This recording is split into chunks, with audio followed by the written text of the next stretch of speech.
গাইবান্ধার সাগাটা উপজেলায় জমিজমা সংক্রান্ত বিরোধকে কেন্দ্র করে দুই পক্ষের মধ্যে সংঘর্ষের ঘটনা ঘটেছে।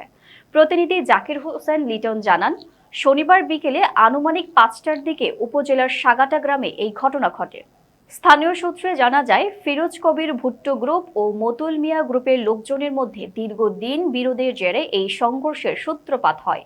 এতে উভয় পক্ষের অন্তত 14 জন আহত হন। আহতদের সাঘাটা উপজেলা স্বাস্থ্য কমপ্লেক্সে ভর্তি করা হয়েছে। তাদের মধ্যে গুরুতর আহত কয়েকজনকে উন্নত চিকিৎসার জন্য বগুড়া শহীদ জিয়াউর রহমান মেডিকেল কলেজ হাসপাতালে পাঠানো হয়েছে। উপজেলা স্বাস্থ্য কমপ্লেক্সের কর্মরত চিকিৎসক সূত্র জানান, আহতদের মধ্যে ফিরোজ কবির ভুট্টো, গোলাপী বেগম, শিহাব এর শারীরিক অবস্থা আশঙ্কাজনক হওয়ায় তাদেরকে বগুড়া জিয়াউর রহমান মেডিকেল কলেজ হাসপাতালে প্রেরণ করা হয়েছে। ঘটনার সময় একটি টিনের ঘরে আগুন লাগার ঘটনাও ঘটে, তবে ওই ঘরে কে বা কারা আগুন দিয়েছে তা নিশ্চিত হওয়া যায়নি। স্থানীয়রা আগুন নিয়ন্ত্রণের চেষ্টা করলেও ঘরটি পুড়ে গেছে। এই ঘটনায় দুই পক্ষেও একে অপরকে দোষারোপ করছে। বিষয়ে সাঘটা থানার ভারপ্রাপ্ত কর্মকর্তা মাহবুব আলম জানান, খবর পেয়ে পুলিশ ঘটনাস্থলে পৌঁছে পরিস্থিতি নিয়ন্ত্রণ করা হয়েছে। শান্তি বজায় রাখতে পুলিশ নিয়মিত নজর রাখছে। এজাহার পেলে আইনানুগ ব্যবস্থা গ্রহণ করা হবে। আমি ডাক্তার মোহাম্মদ মেহেদি হাসান তন্ময়, আবাসিক মেডিকেল অফিসার, উপজেলা স্বাস্থ্য কমপ্লেক্স সাগাটা গাইবান্ধা। গত 4 এপ্রিল আনুমানিক 5টা থেকে 7টার মধ্যে টোটাল 14 জন ফিজিক্যাল অ্যাসাল্ট মানে মারামারি সংক্রান্ত রোগী হাসপাতালে আসে সেবানিতে।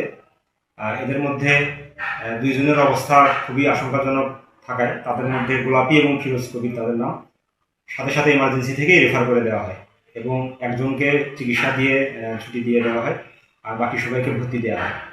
ভর্তি দেওয়ার কিছুক্ষণ পরে আরও 4 জন, তাদের নাম জাহাঙ্গীর, মতলুবর, শাকিল এবং শাহান, এদের অবস্থা একটু খারাপ হয়।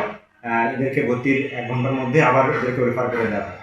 আর বাকি যারা ভর্তি ছিলেন তারা মোটামুটি সুস্থ আছেন। এবং গতকাল বিতর্কিতভাবে মুতলুগং, শাকিল, জাহাঙ্গীর এরা বিতর্কিতভাবে আমার বাবা, আমার জ্যাঠো তাদেরকে বিতর্কিতভাবে হামলা করে, পিটায় এবং আমাদের ঘরে আগুন লাগিয়ে দেয়।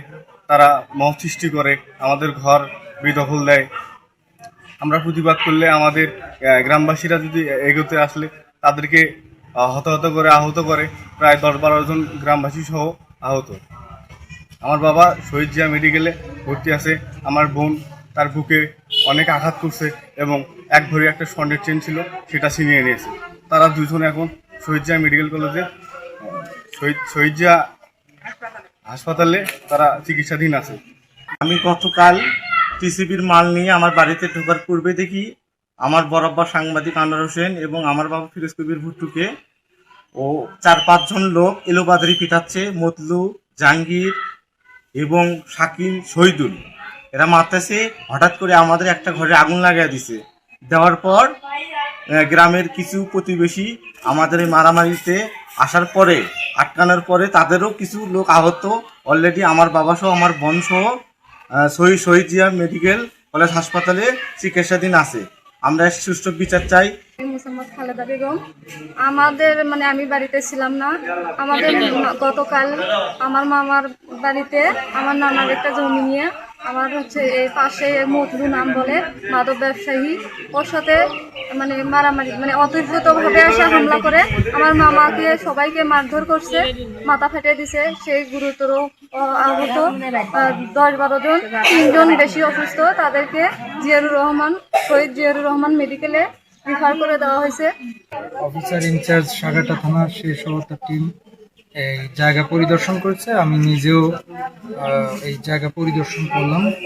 তো এখন আমরা ঘটনা যাচাই করছি এবং সুনির্দিষ্ট অভিযোগের ভিত্তিতে আমরা ব্যবস্থা নিব, ইনশাআল্লাহ আইনগত ব্যবস্থা গ্রহণ করব।